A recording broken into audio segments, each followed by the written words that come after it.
Election commissioner একদিকে বলছে free and fair ইলেকশনের কথা, আর অন্যদিকে বলছে আপনি নিশ্চিন্তে থাকুন, আপনার ভোট গোপনে থাকবে।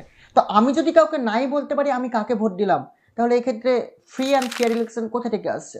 যদি বঙ্গ রাজনীতিতে ফ্রি অ্যান্ড ফেয়ার ইলেকশন কথাটা হাস্যকরই বটে, কারণ বঙ্গ রাজনীতিতে যেটা ঝামেলা হবে না এটা কখনো হয়, সেটা পঞ্চায়েত ভোট হোক বা বিধানসভা ভোট হোক।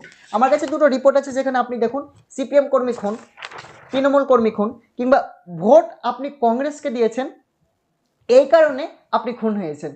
তাহলে ফ্রি অ্যান্ড ফেয়ার ইলেকশন বঙ্গ রাজনীতিতে নাই বললেই চলে। আপনি দেখুন আপনি ভোট দিচ্ছেন তৃণমূলে, যাচ্ছে বিজেপিতে। ইভিএম এর কারচুপির কারণে ভোটের দিন ভোট স্থগিত রাখা হয়েছিল মুর্শিদাবাদের এক বিধানসভায়।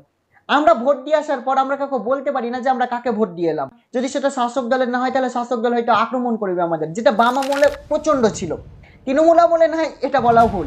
যদিও কোনো দলের কোনো একটা কর্মী সে দলের হয়ে খাটে, সে দলকে ভোট দিবে, এটা আমরা প্রত্যেকেই জানি যে সে দলের হয়ে খাটে, অতএব সে দলকেই ভোট দিবে। তাহলে তার ক্ষেত্রে যদি সে জাহির করতে পারে অন্যকে যে সে তার পছন্দের দলকে ভোট দিয়েছে, তাহলে আমাদের ক্ষেত্রে সাধারণ মানুষের ক্ষেত্রে কেন আমরা অন্য কাউকে বলতে পারবো না যে আমরা এই দলকে বা এই প্রার্থীকে ভোট দিলাম?